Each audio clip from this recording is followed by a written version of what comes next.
Alright, let's try this Twitch thing.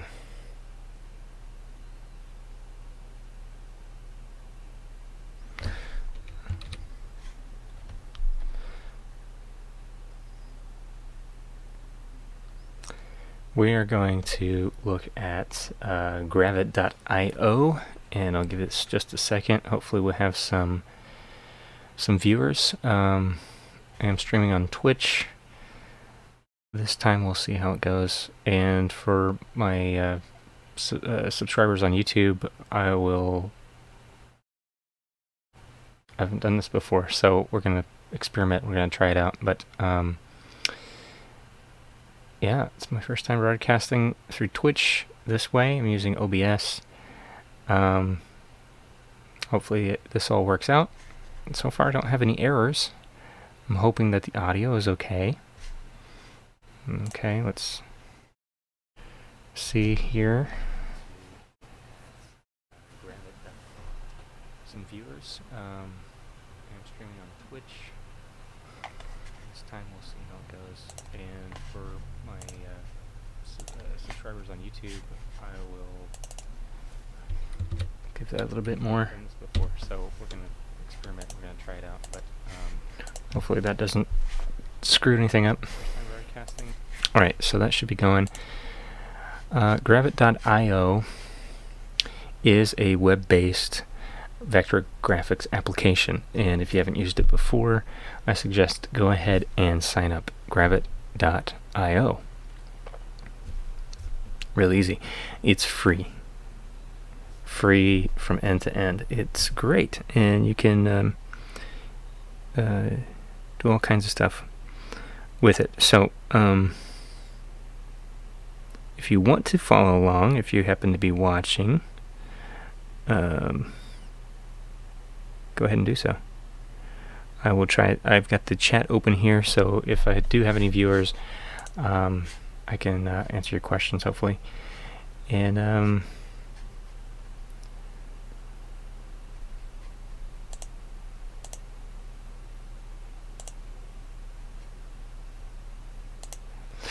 anyways, yes. Am I live here? I don't even know if I'm live here. Okay, so we will see. How this works.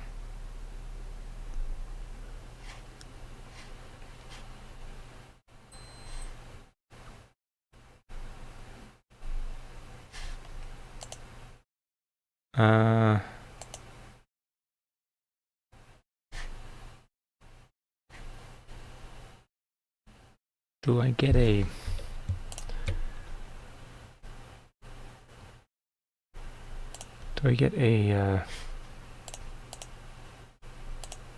Dang it. Okay.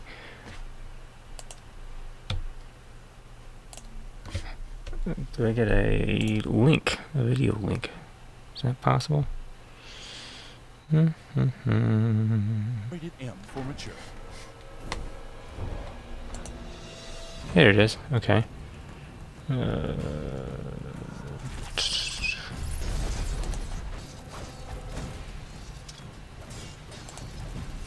So we're going to tweet this.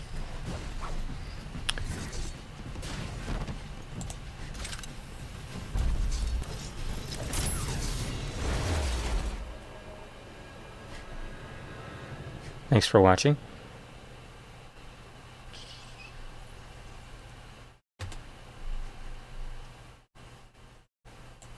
So we're going to tweet this.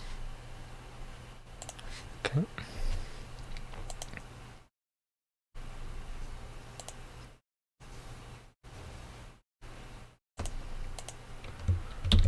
Yeah, I'm going to go ahead and share this as well with my Facebook family.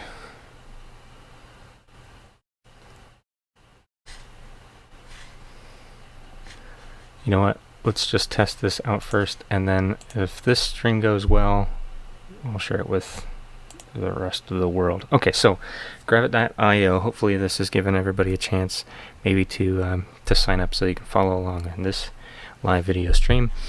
because I'm going to be taking you through some of the features of Gravit.io. If you're used to using something like Adobe Illustrator, which I've got right here, a lot of these are going to be similar. It's going to be very familiar to you. If you've never used it before, this is why I'm presenting Gravit.io for both an alternative to a desktop application that lives on your hard drive. This is an alternative to that. This lives in the web browser. It runs on web technology, and the nice thing about this is I've used it on my wife's Chromebook. I've used it on my desktop. I've used it on my MacBook Pro, other laptops. I've used it at the library, and I've been able to use it in a pinch to create logos and all kinds of things. And I've been just enjoying it more and more, and it's been developing more and more. So there's a lot of really great things happening with it, and I just wanted to share it with you. So here we are. Let's see, we've got one viewer. Thank you. Please leave any questions or comments in the chat, and I will try to answer those promptly. I've got it on my phone here, but we'll see. You know what? It'd be really fun if you would just pop in a little message to make sure that it's working. And I also am kind of testing out this whole streaming setup, so I want to see how much delay there is. So doing live videos, the great thing about it is the interaction. I've been watching lots of live streams, and that's something that's really cool to see, is the interaction that's possible when you do something live. So that's essentially why I'm doing it this way instead of just a recording. All right, Gravit.io, here we are. This is let me go to my sort of my home page, or my designs page. See, this is my designs. We can create folders. We can create folders inside of those folders. So a lot of it is also giving you sort of a virtual desktop or a virtual file storage environment. These are all Gravit files. You can import SVG. We'll get into that in just a second, and as well as images. At this point, I don't think you can convert like AI files, but who knows? That development might come later on. Who knows? All right. I wanted to also, I'll go into my vector portraits just so you can see some of the things that I've been able to recreate using Gravit. This is all vector, and some of these are starting to become kind of popular in the Gravit community. Which is also very cool about Gravit is that there is a very active community, a very supportive community built into this website. Because it's web technology, it kind of comes with its own social platform, which is really cool. And I'm hoping to see more of that kind of stuff start happening with like desktop applications with Adobe and Autodesk and some of the other ones that I've used for years. But there's this whole Discover page, which is really nice, and you can see a lot of my stuff right up at the top there. But this is great. This is this kind of got me intrigued. Look at this. This is amazing. Who is this? This guy's awesome. A lot of his stuff is really detailed, sort of hyper realistic. Look at that. So cool. Yara. Fantastic. I'm just going to leave him a comment. Awesome work.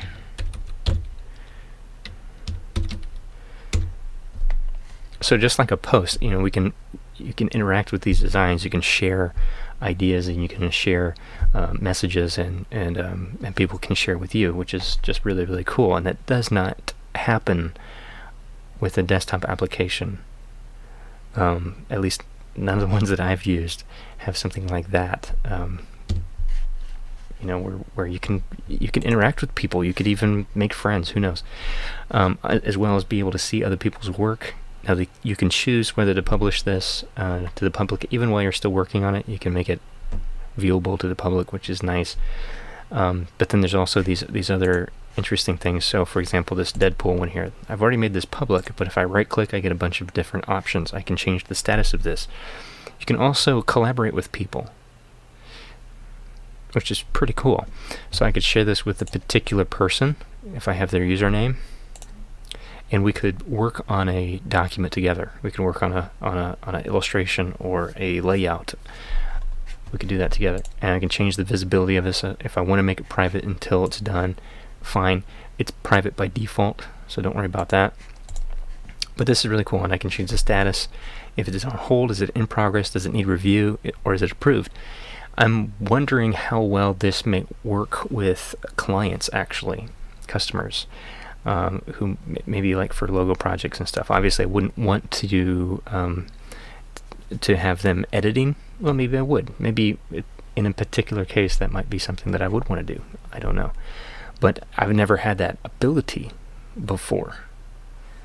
So this is something that's kind of cool, and then we can view it, and then of course in the viewer, you've got like a little comment section, which is really cool. And so if I had this private but shared with a particular person, either a colleague or another designer that we wanted to collaborate together, we can talk about these designs like they're posts, but we're able to change them. They're like living posts, living designs. So if I double click this, it's going to open it in the editor, and let's just get right in and check this out.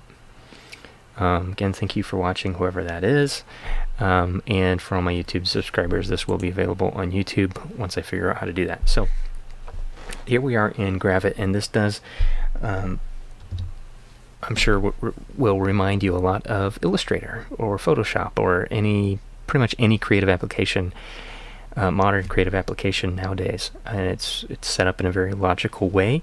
We've got layers right over here on the left-hand side. Normally those are over on the right-hand side, but that's something easy to get used to, I think. We've got a file menu right up here, view. We can get into that as we get into more of the designs. Some navigation items right here, which is view. You can fit all. We have a hand tool, which also works just as the space bar, just like in all the Adobe products, which is super cool. We have some snap options here. We can show a grid, and we can adjust that grid, and I'll show you that. Actually, I can show you right here, since we're on the background. Just by clicking off the canvas, you can change how what the background is doing. We can turn it off, and so we get to that checkered pattern, which essentially is just telling us that it's transparent. We can turn it back on. Now I've lost my gradient, so I'll bring that back. Let me just undo it. Okay, there's our gradient, and we do have gradients, which is really, really cool, and be able to do this in a web browser is really, really powerful.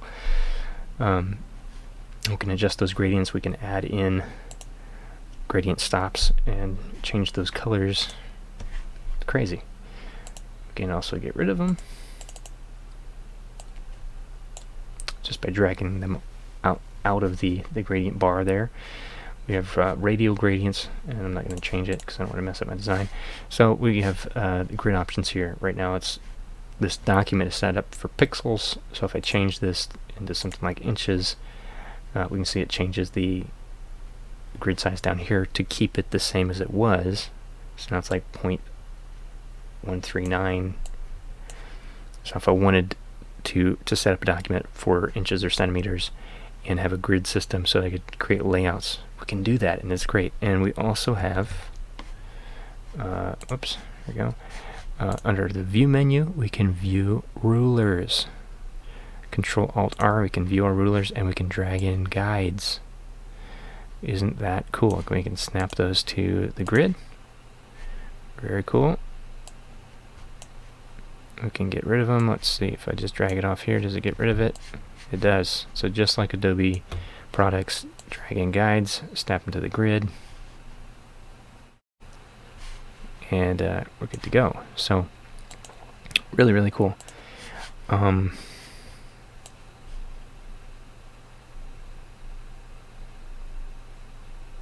Yeah, very nice. So I'm going to take that snapping off. Snap to grid, and we're going to turn off the grid, show the grid. There we go. And we'll go ahead and view and unview the rulers. Okay. All right, what else do we have here? Check my notes. Okay, so this is essentially, this is the illustration. Oh, we also have, this is pretty cool. We have, where is it? Outline view. Cool. It's like Illustrator, so we can really see that this is, these are vectors. And we're going to change that back to full view. There we go. And we've got groups, so like group folders. We have compound paths. We can merge things. We can unify them. We can Boolean operations is what I'm talking about. We've got those. We can clip things, so we can clip images inside of shapes, and we can clip other shapes inside of shapes. There's our merge or our path finder options, as they're called in other applications. We have text layers. The text system, I think, is still in development, but it's actually pretty great, and some of the tons of fonts available, which is really cool. Yeah, so that's really neat. And let me just see.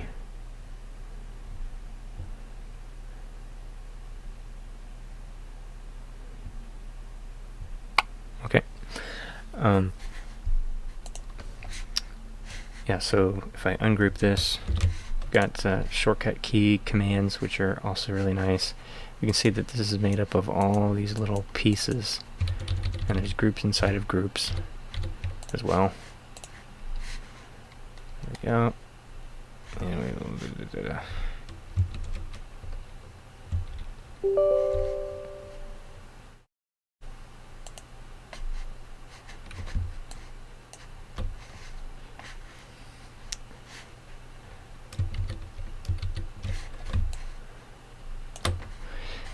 anyways, so there's one, and what I thought a good way to kind of show you this is to work on a little project here. So Matt Mercer, who hosts Critical Role, which is something I'm a fan of, I thought I would do his portrait in vector.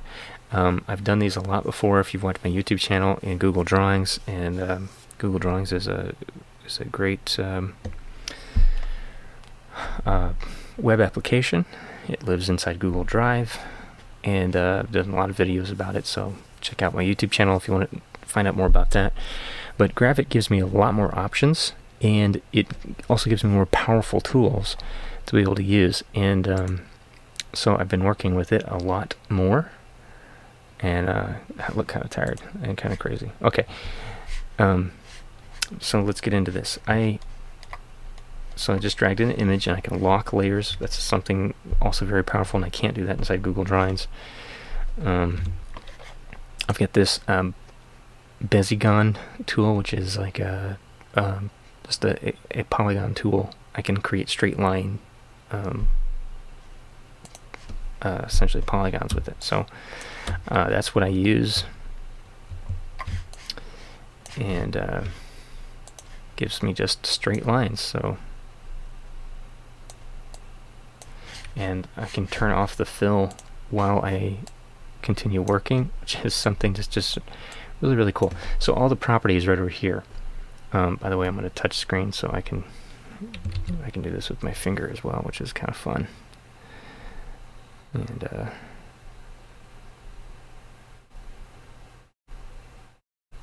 something I like to do. So yeah, you got all your properties right over here on the right hand side, and you can change those even while you are working on a path like this. I also can spacebar, move this around, and continue working.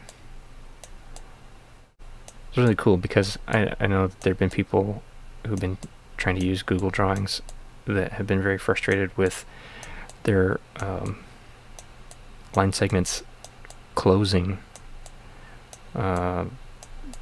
before they're done, and a lot of it has to do with I think it's more of a bug actually, but the proximity. Like if I tried to click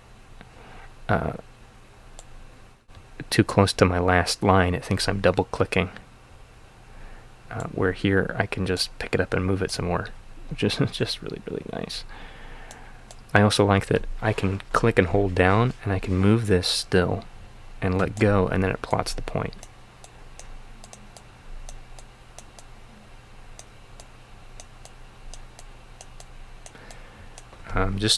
So I'm streaming on Twitch. If you are just now watching, we're looking at Gravit.io, which is a vector graphics application that runs in a web browser.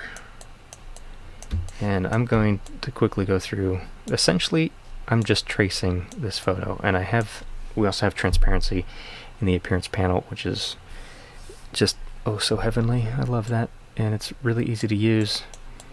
I think that this is something that for a lot of people that maybe want to get into logo design, that have maybe been using Photoshop and find Illustrator such a different beast, because it really, really is. If you're used to Photoshop, this is just a lot more simplified, but it gives you a lot of the power that that vector graphics are capable of. And you can export this as SVG, maintain all of your vectors. There have only been a few problems during the export when I've used effects on stuff, or with clipping groups. So make sure you convert all your paths, smart objects as well. Sometimes those will cause issues, but guess what? They cause issues in Illustrator as well. If you don't convert your text to paths before you export like a PDF or something like that to a t-shirt company, and they use something else like Corel Draw or anything other than Adobe Illustrator, even if they open it in an Illustrator and they either have a different version, maybe they don't have CC, maybe they stopped at CS6 or even something older than that, and then even still sometimes, they don't have the same fonts as you do, so on their machine they may have different fonts installed and problems will happen. So you've got to convert stuff to curves, and this allows you to do that. It also uses web fonts, so kind of the interesting thing there is that I think the potential for a lot of the problems that we've had as designers may end up going away with technology like this, because we're not relying on, especially with collaboration and working with printers and working with other people, anytime you have to send something off to someone else, there's potential for things to get messed up. And so I'm curious, I'm interested in web-based technology, where it's pulling from repositories that are constantly updating, like Google Fonts, and everybody can share the same assets. Alright, so what I can do now is grab all of these paths. This is just how I would do it in like Google Drawings or Illustrator, by the way, and I can move these all over. So I've got the sort of big chunky areas. I've got shortcut keys for moving things forward and back. It's really cool. Now I'm going to make my image all the way opaque and start styling some of these shapes. And I can turn the border off now, and I can grab a fill color. Look, we have an eyedropper. I'm just going to grab the sort of base color of his hair. There we go. And then I grab this next path, which would be his face, and that should actually be all the way in front. So I can just move that up in the layers panel. Again, just uncheck the border and turn on the fill. It calls it border in here instead of stroke. I'm just going to grab sort of a general skin tone. Let's do that one. Okay, and then for his neck, This would take me a lot longer in Illustrator, by the way. Let's just grab this, and then we can adjust some of these. So like RGB, we've got red, green, blue, alpha. Let's see if we could change that actually, I think, to hue, saturation, brightness. So we can do that, and then just take the brightness down. Instead of 70, let's make it 60. There we go. Got sort of a shadow color there for his neck. And let's see, this should actually be in front of jacket. So we got two pieces here for the jacket. And we'll turn off the border, give it a fill color, and we're going to grab the fill color here. There it is. Alright, and then here's his t-shirt. Just kind of going through all of these, doing the same thing. T-shirt right there. We might change the brightness just to make it a little bit more contrast from his jacket here. So 18, let's go 25. Very, very cool. So I love the way that you can edit your colors in this. Also, we can see the ones that are in use. This is fantastic. So any colors that I've actually used will show up here as swatches. I could also import swatches, or by choosing colors, like if I pick a color here, I can add it as a swatch.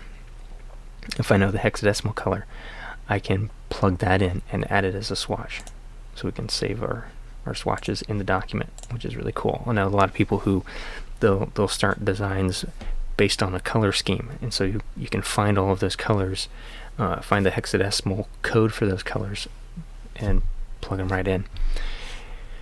If you're looking for CMYK, I don't think yet this allows you to do CMYK.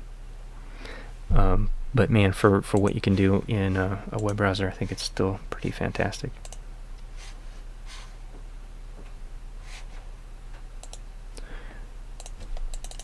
Alright, we can also name layers just by double clicking. So this is the face, base. We can group layers. This jacket, base.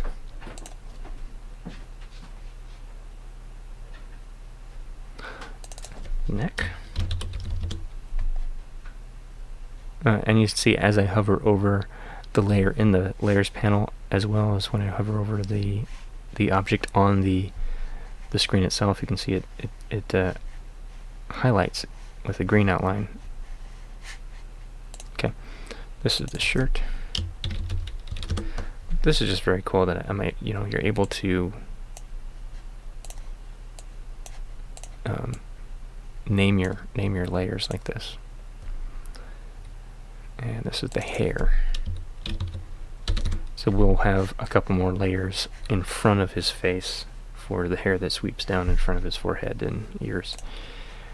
But already we've got a nice looking image here. So a couple of things here. I want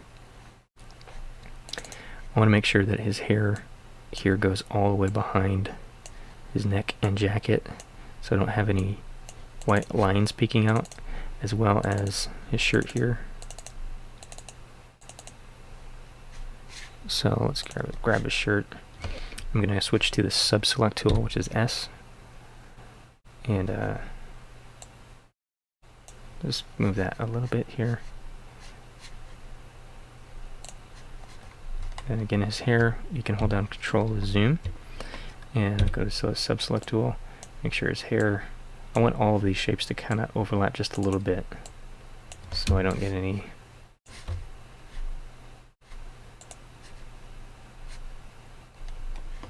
weird things happening. So the shirt there. No, okay, that should be good.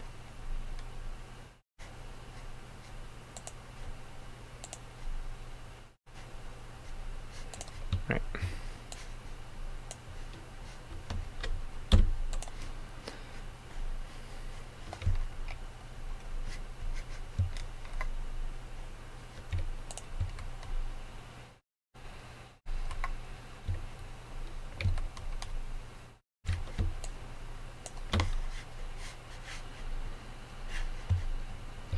Okay, so next thing I can do is do some...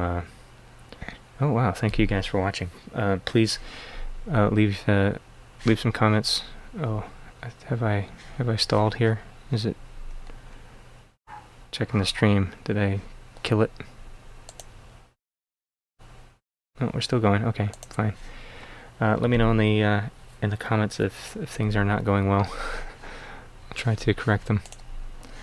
Especially for audio. Hopefully the audio's okay. I'm doing this live, so if things are a train wreck, whatever. Alright.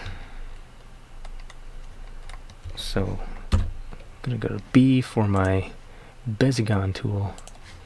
Create some more polygons.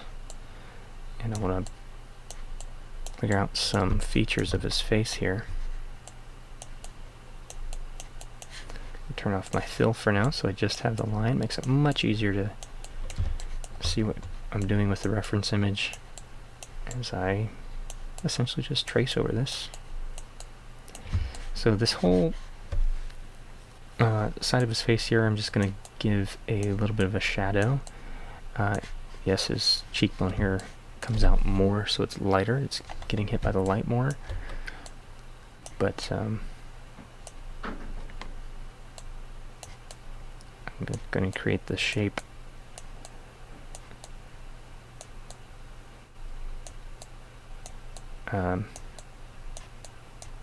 It is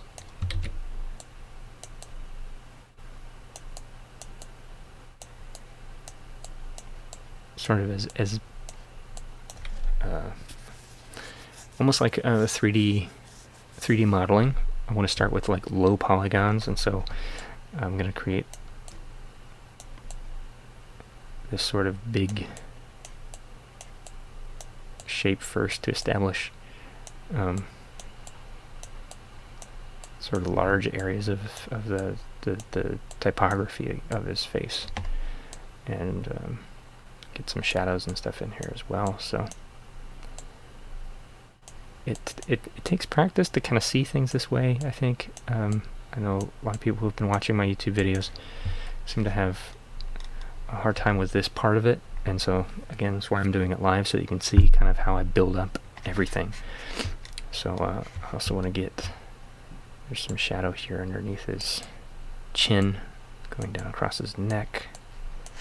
I can turn off the fill while I trace, and there's also sort of a style that that emerges, and I've embraced it. When you do these sort of like low poly, essentially tracing, I see it more of as a modeling than drawing. So I select both of those, and we can do multiple shapes at the same time. So I'm going to turn off the border, turn back on the fill, and we're just going to grab, let's just go ahead and we'll use the same color as his face, and again we'll change the there's several ways that we can do this. We can either go with a darker color and change the opacity, or just get a darker color that's just solid. In this case, I think what I might do is grab a color that we're already using, but change the alpha maybe to something like 50%.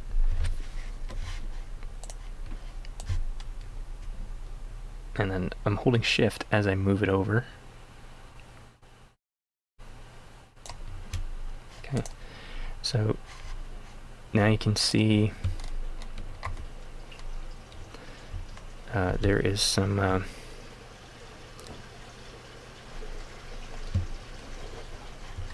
depth happening here. I can double click and get my sub-select tool, or I can hit S, do it that way.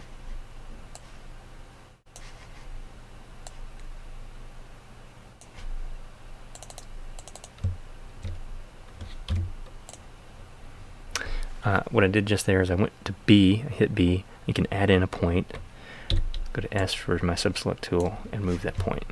Really cool.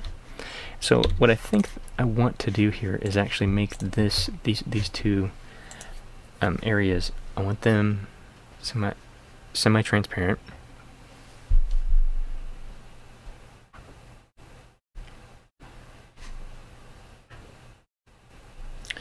And I want to go something significantly darker.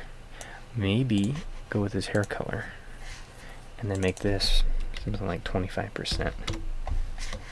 Okay. Yep.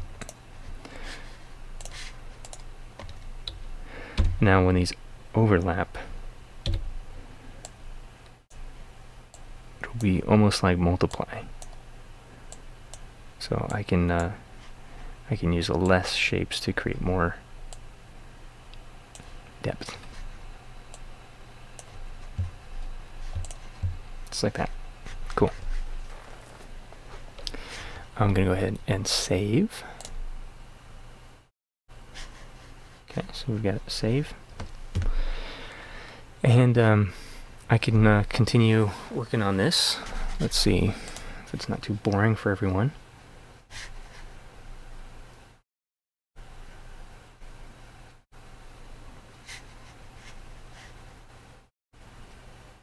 I'm offline. What happened?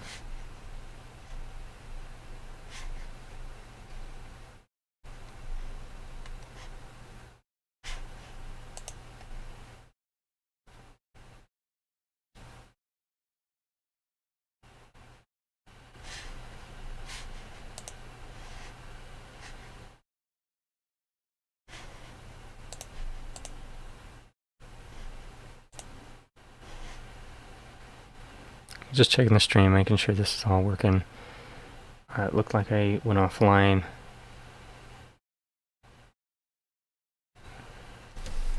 Maybe it's my Wi-Fi.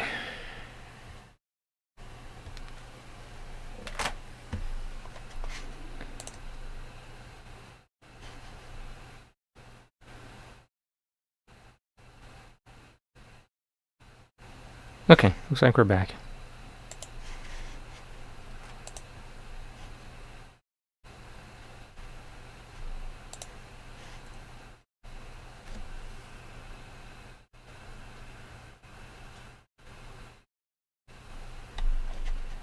Okay, looks like we're back.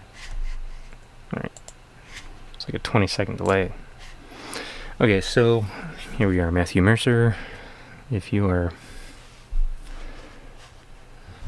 ever see this, I hope that this is flattering and not embarrassing to you. So I better do a good job. I'm going to go ahead and sort of reshape this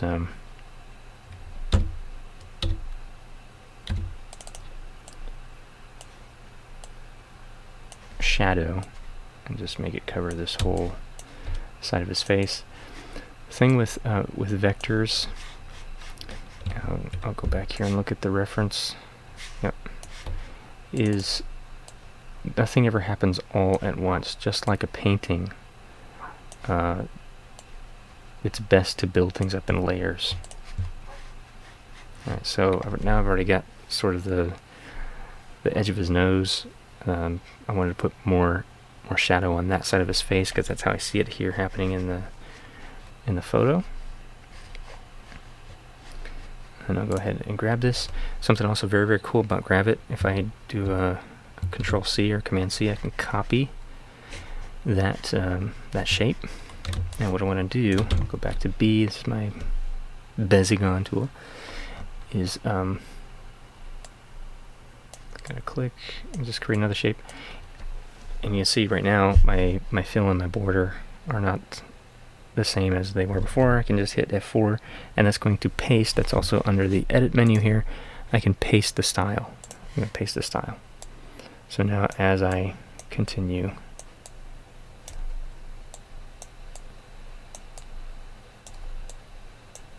drawing my shape, I have the exact same properties of what I copied.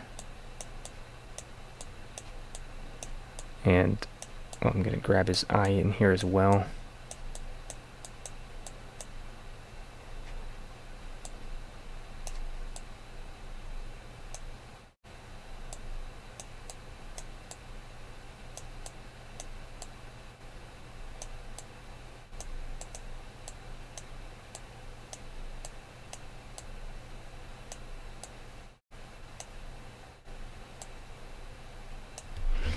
So here we go. I'm gonna go to V, and then holding Shift so I don't move it to a place I don't want it. You can do this and drop it right there. It looks pretty good. Now you see how that, as it overlapped, it made that part of his nose darker. That's kind of what I wanted. That's what I was kind of going for. So you can do that. We can do that some more. Again, hit F4, paste my attributes. Get this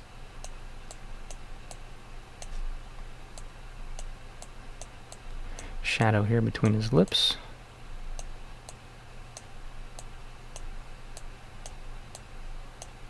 And since I'm working with a semi-transparent color, it makes it easy enough to trace over something and still see the reference underneath. But if I wasn't, for example, like right now, I could always just uncheck my fill like I was doing before. In this case, I'm just going to use the same properties, continue hitting F4. Okay, I'm going to grab both of these with a Shift,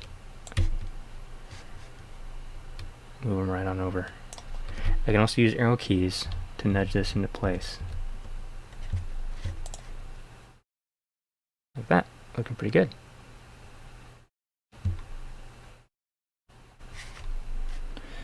Alright, let's get a few more. Again, I'm using the same color here and sort of almost like watercolors, building up layers. I could do this by going in and just continuing to select darker and darker colors each time. But I find that this is a quick way.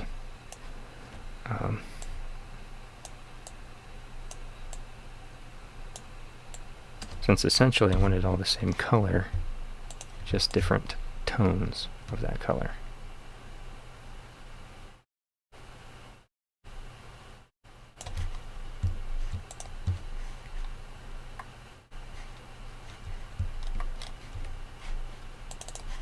And of course, as always, the great thing about vector is just like clay, we can go in and move everything around. Grab those handles, move it all around. So you see how this is, by selecting smaller and smaller bits and pieces, I started out very broad and just got the whole silhouette and all of the big chunky shapes down first. And now I'm going to go in with varying tones of colors and smaller and smaller bits and pieces of things, and create this portrait.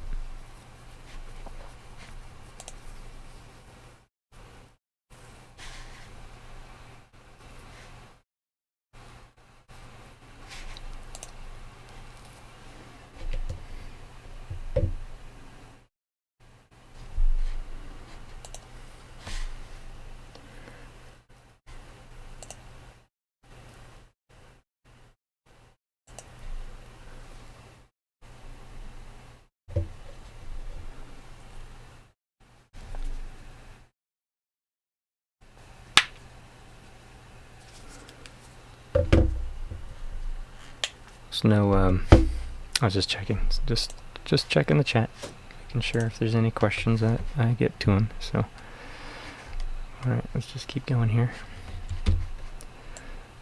Get some of this dark area right here. F4, paste my attribute colors and properties. What's great, by the way, is that it's not just the color itself, but you can paste the opacity of that color, the stroke of the shape. Great.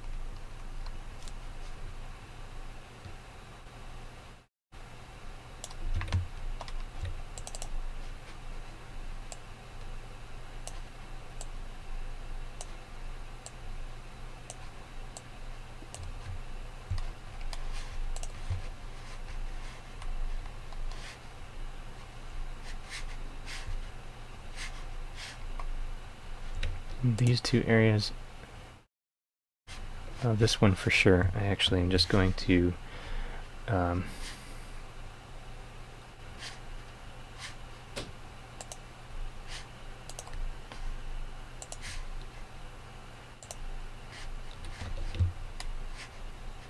make the same color as his hair. By the way, there's another way that I could have done this. Right now, I'm filling these shapes with a color that has an alpha of 25%. I could make this 100, and then in the appearance here in the alpha, make this 25. Essentially, it's the same thing that's happening. Sometimes when I've exported the SVG, I've had issues with doing it that way. After the last update, that seems to be fine. So there's a couple of ways, like I said, you can do it.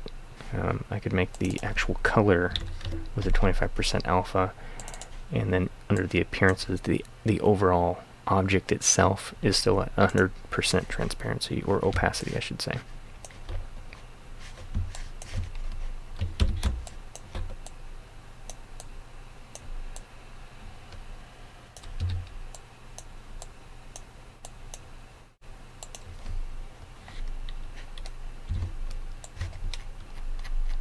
Oh, and what I just did there, by the way, I'm just holding shift and using the scroll wheel. It's a really fantastic way of getting around, especially when you're zoomed in like that.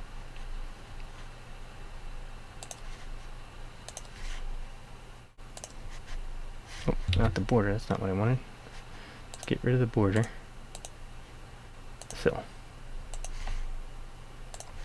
There we go.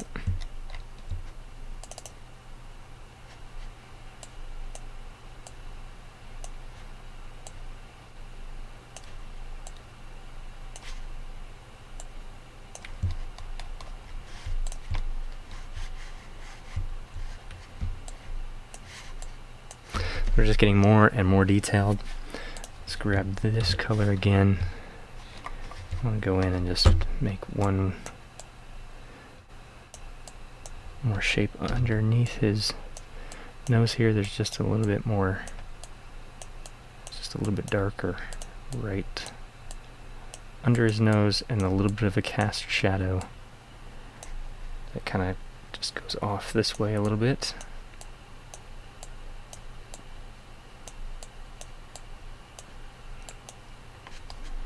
And also right under here, right the crease there of his nose.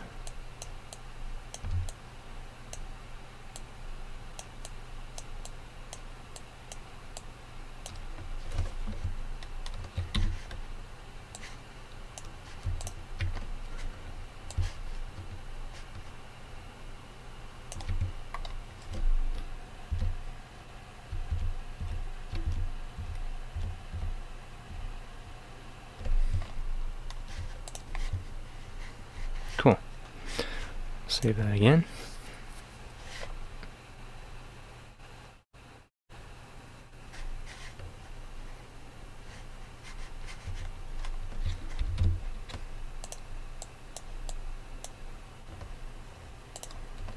F4.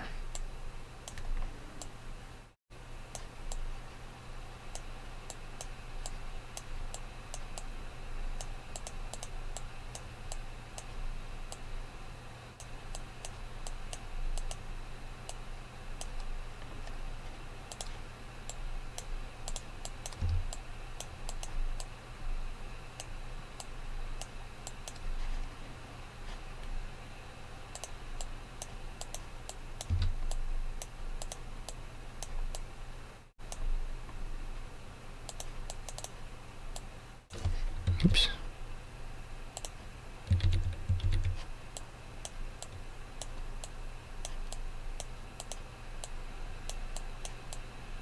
Just going to go ahead and do some of his eyebrows as well.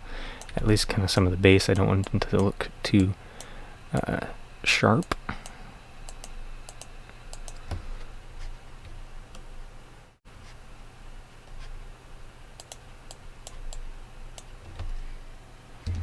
like an unnatural contrast, I guess is what I should say, from his skin. I want them to look like hair that's coming out of his skin, not like they're painted on.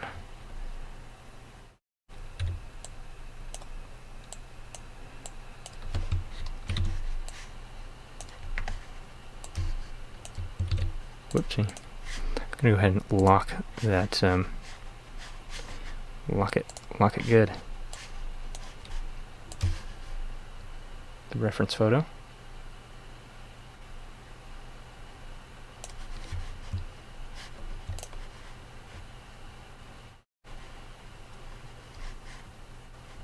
Okay, we're getting there. This, I think, might be a little too strong. I'm just gonna bring down the opacity of both of these shapes.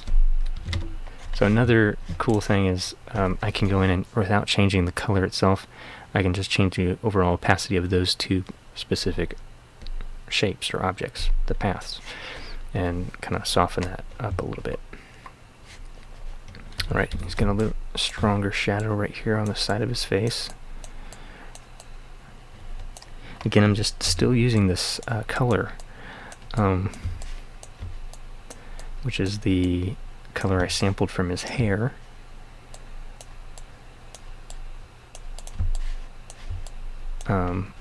And I made it 25% transparent.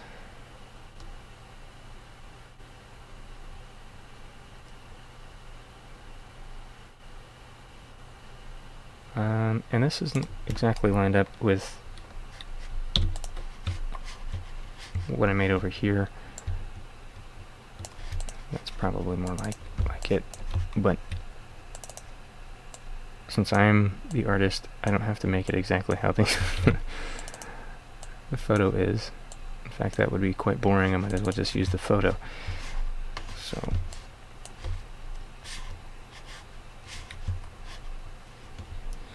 he's got just a little bit of a dimple right here.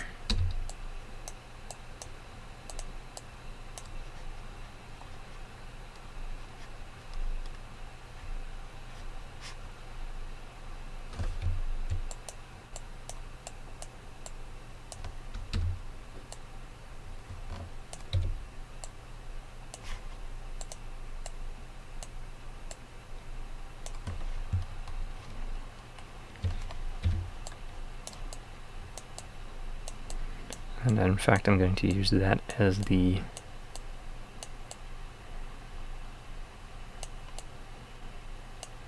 edge of the shadow for this side of his face.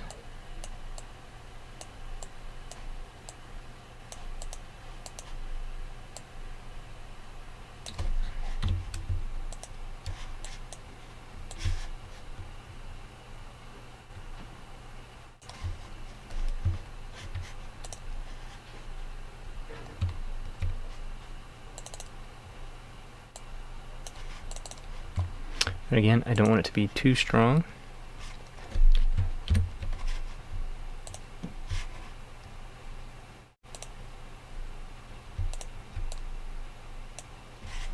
So I can select both of those and make them maybe 60% opacity.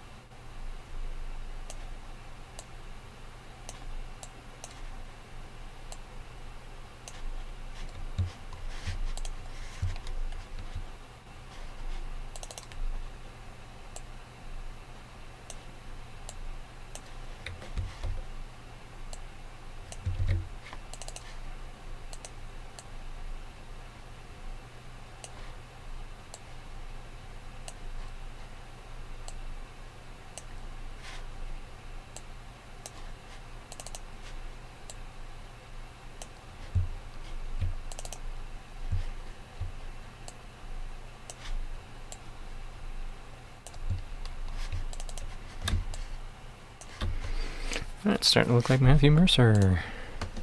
Why would I do this? Why would I not just use the photo? Let's talk about that for just a second. Well, Why would you use vector graphics for anything? I'll tell you. They are infinitely scalable. They are extremely small file size. But even by the time I get done with this illustration, I can get rid of the photo. The photo, even if this was like, this is not a high-res photo. If I did have a high-res version of this photo, it could be several megabytes.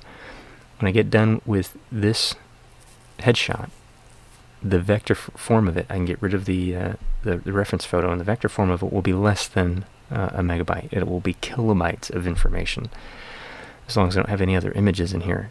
And I can retain a high level of detail. As much as I put into the illustration will be deployable in just about any kind of application, which means I could put this on a t-shirt. A t-shirt designer can find the colors from the vector file, or I can provide those separately. It looks cool. Already you can see there's an illustrative quality, even though essentially all I'm doing is tracing the photo and just using polygons. I have no curves in here whatsoever. These are all straight lines. It has an interesting, unique characteristic about it compared to the photo. It has kind of almost like it was done with marker or watercolor in a way. Flat lines, more like marker, I guess. Flat colors. And when I get done, you'll see even more of this.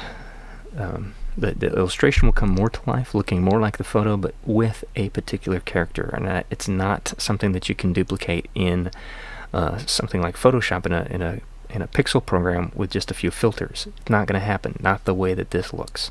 And it won't be infinitely scalable if you're just running a filter on a photo. It's still just pixel information. So the vector graphic is superior in those ways, for those qualities. That's why a vector application is great for creating logos. If you can do this in a vector application, what I'm doing right now, you can create great looking logos. If you can duplicate somebody's face as a recognizable person, as a particular personality, facial characteristics, etc., you can make great logos. So this has been a grand experiment for me to see what I can do inside of a web browser. Google Drive has some great applications built in, and I've been using that with a lot of success. But there are some things that I just can't do, especially when it comes to creating detailed logos.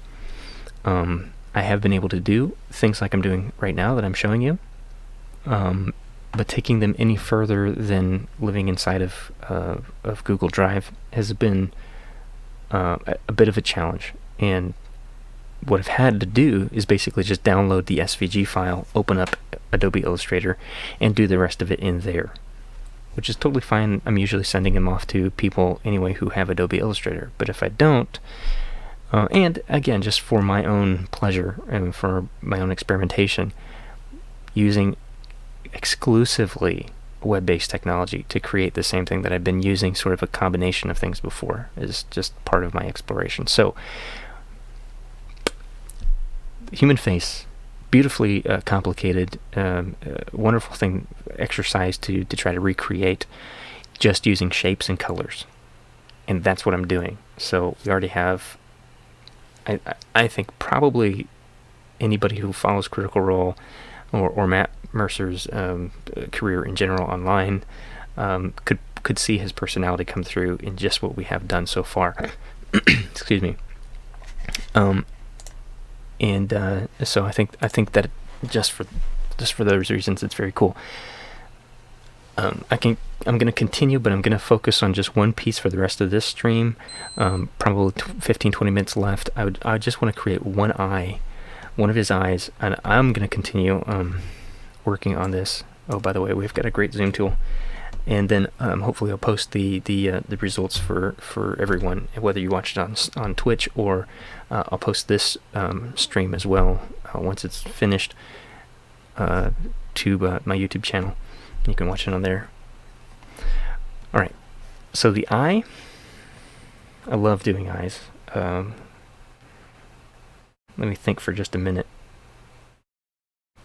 how I'm going to do it. I think that first I'm just going to start with, like we did before, I'm going to start with the entire sort of outline or silhouette of the eye, and I'm just going to use that dark brown color that I used for his hair. This is a nice photo. Sometimes I don't get this detailed of photos when I do these, and so we have a very nice, as you see as I zoom in, it all gets pixelated and blurry. It won't do that with the vector version. Alright, so now I've just got the background here of his eye.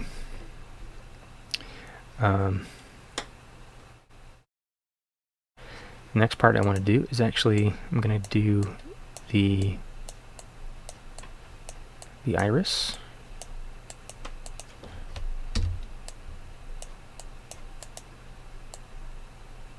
Let's go ahead and do this. I'm going to take off the fill and just add the border. Let's go ahead and do this way. This is another great way of doing vector illustration anyways. Take off the fill again.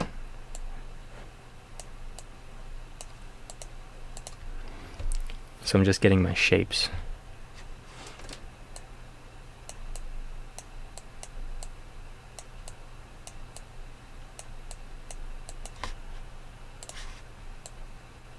Outlined.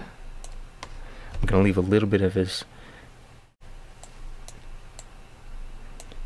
skin color showing there for the eyelids.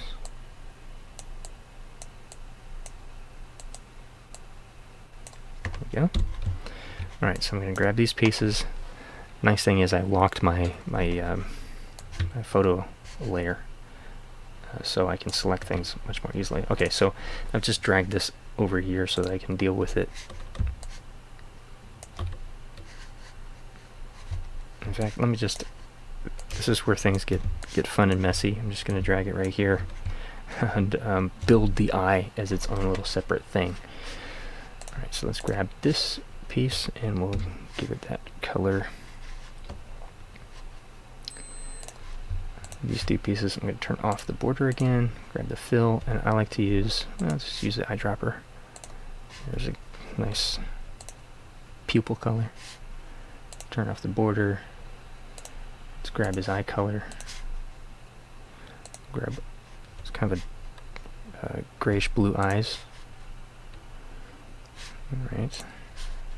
Again, turn off the border. I'm just going to make the pupil black because I'm simplifying everything, simplifying colors. And I want to create a few more colors here. I'm going to grab my Bezigan tool once again. Turn off the border. Drag this over. Once again, right on top of his eye, I can use Control and the down arrow to get this right to where I want it. I want it on top of the iris, but behind the pupil.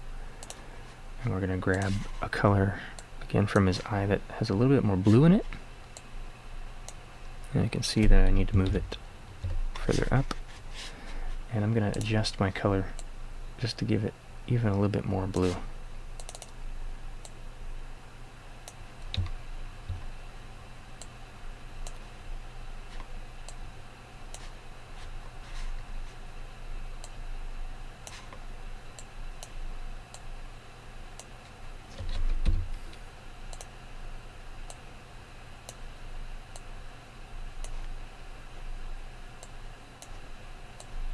I'm using the Bezigan tool again to actually edit the points and add points that I kind of missed there. There we go. It's such a pleasure using this program. There's so many nice, wonderful features. All right. A little bit of a darker area right here, sort of giving his irises this nice outline. So I'm going to try to create that, and I'm just going to take the border off and give this, I'm going to go ahead and give it a black fill with, let's try at 25% opacity.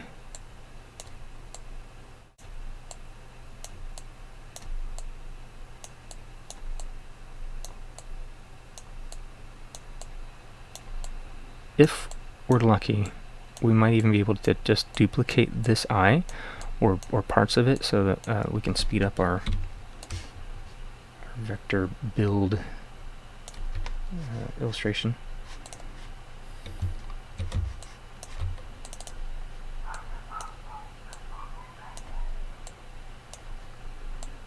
In this case, I'm actually overlapping the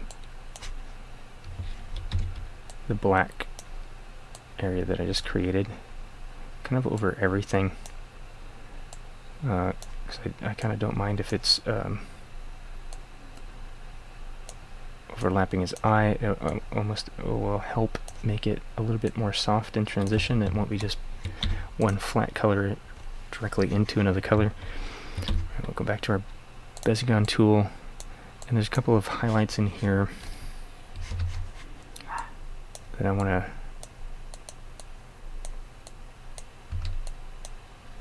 pull out, and basically I'm just creating these little squares, little polygons. We'll create one nice larger one here.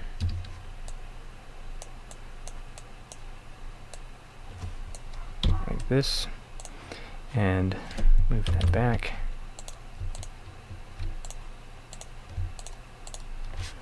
Alright, let me see. I might do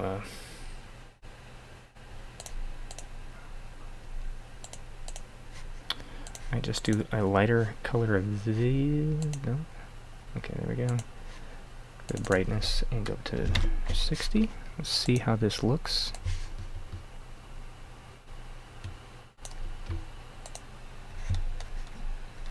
Yeah, it looks really weird right now.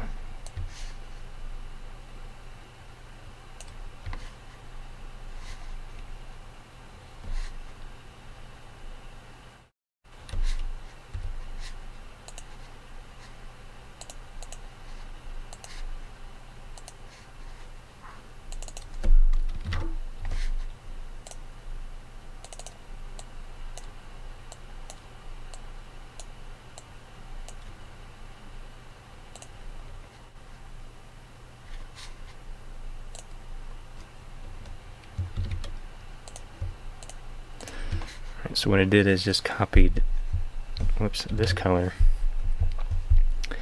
and I'm going to paste it into these, so I get just even more variations as semi-transparent colors overlap each other, which is quite nice.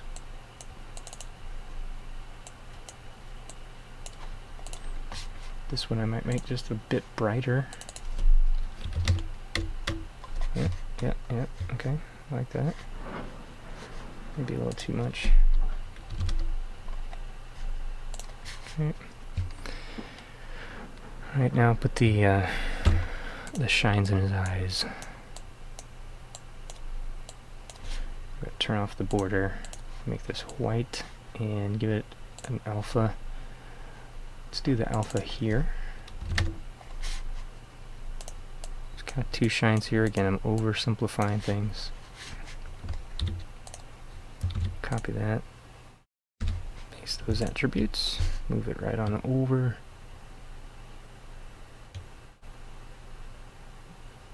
Right about there.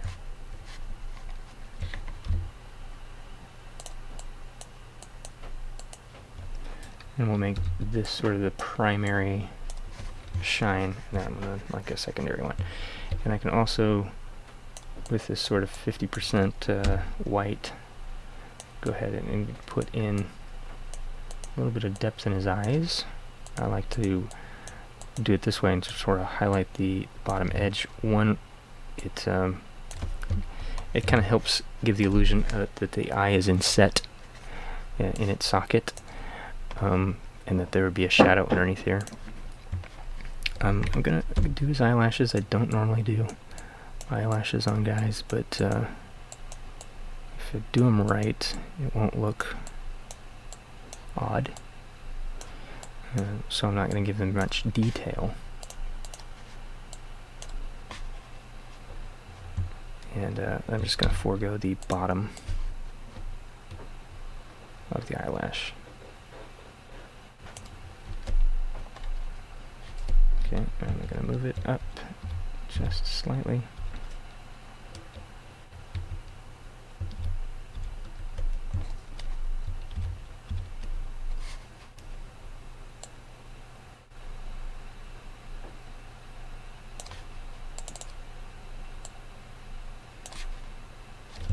Okay, select all of that. I'm going to put that into a group. We'll call it eye. And then I'm going to drag that entire group right over into his eye socket. Hopefully we'll get a nice match. And he has an eye. I think it looks really good. A couple of things that this is missing is we have a little gland right in the corner of our eye, and I like to put that in because it really does help sell the realism of your eyes. And this is different on every person. The size of it, the shape of it is just slightly different. And it's a wonderful little thing. Ooh, somehow I zoomed out. How did I do that? There we go.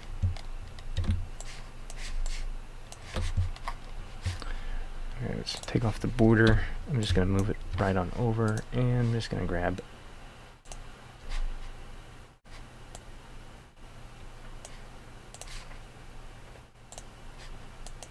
okay. I'll maybe make this a little bit transparent.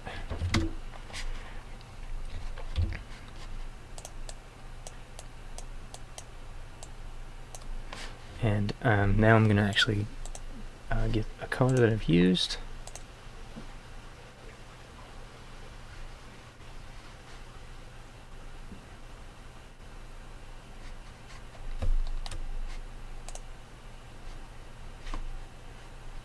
And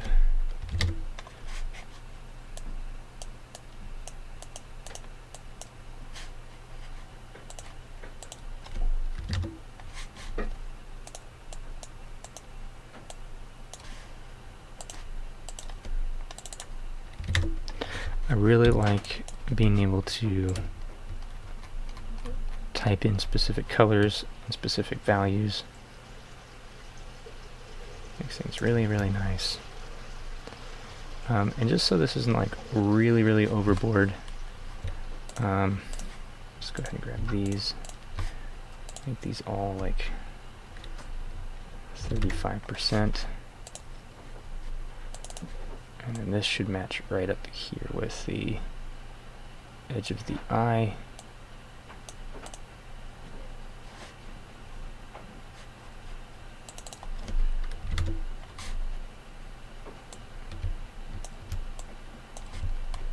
Okay, so there's that gland. This I might make just a little bit more red.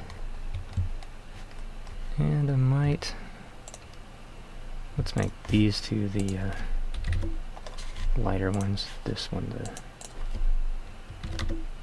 brighter one. There we go. So when I zoom out, you can see it looks a little bit better. And what I might do is group all of those into the eye group.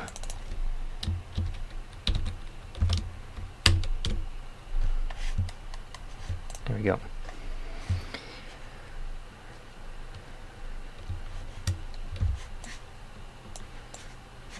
So let me do one last thing to kind of finish off this eye. Again, I'm simplifying.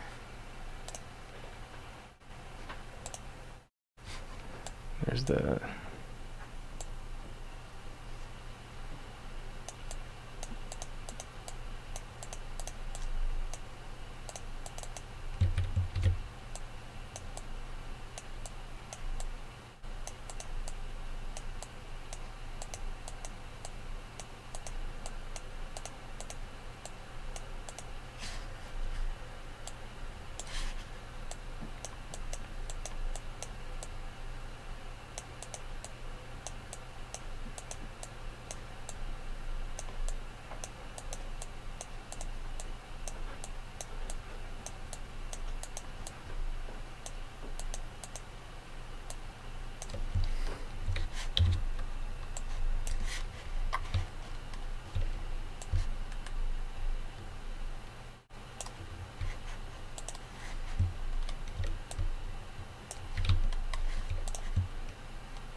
save. And there we have it. I will continue working on this on my own time and post the results for you guys. But I wanted you to be able to see, I mean, the detail in this, even though we're just using polygons, when I zoom in on an eye like this and can kind of see that kind of detail as I zoom out, is all there, and just nice, very, very cool. I could put in individual hairs if I wanted to, just get as detailed as I want. For this particular style, the oversimplifying things is part of the stylizedness of it, and I mean, I'm already only using polygons, but you don't have to do that. You could have been using the pen tool the entire time. The pen tool makes wonderful curves, and you could even, you know, do one little strand of hair, duplicate those, I mean, people get crazy with vector graphics, and I'm very, very impressed. There's some amazing artists out there. Let me just check to see. No comments yet. But anyway, yeah. So check out Gravit.io if you do vector graphics. It's definitely worth signing up because it's free. It doesn't cost you anything anyway. So as this progresses, I don't see it necessarily taking the place of somebody who uses Adobe Illustrator professionally for professional work, whether it's graphic design or illustration, logo design, that kind of thing. But I do think that it is a very viable alternative for people trying to get into vector graphics, as well as something that I've used successfully on a Chromebook in a pinch. So if you're able to make stuff like this, I mean, just looking here on the screen, reproducing somebody's face in vector form with shapes, colors, lines, give it a shot, give it a try. What do you have to lose? And if anything, I think for people, beginners, it may be something that's much less intimidating. For one, there's no subscription cost, nothing to buy. You sign up and start building stuff.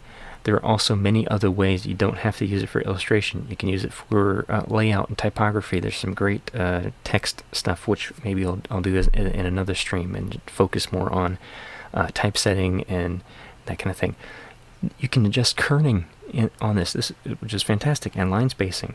We'll get into all of that in another stream. If you have any questions, leave them in the comments. If you're watching this on YouTube, leave them in the comments below, or you can send me a personal message if you'd like. And I'll see you guys later. Bye.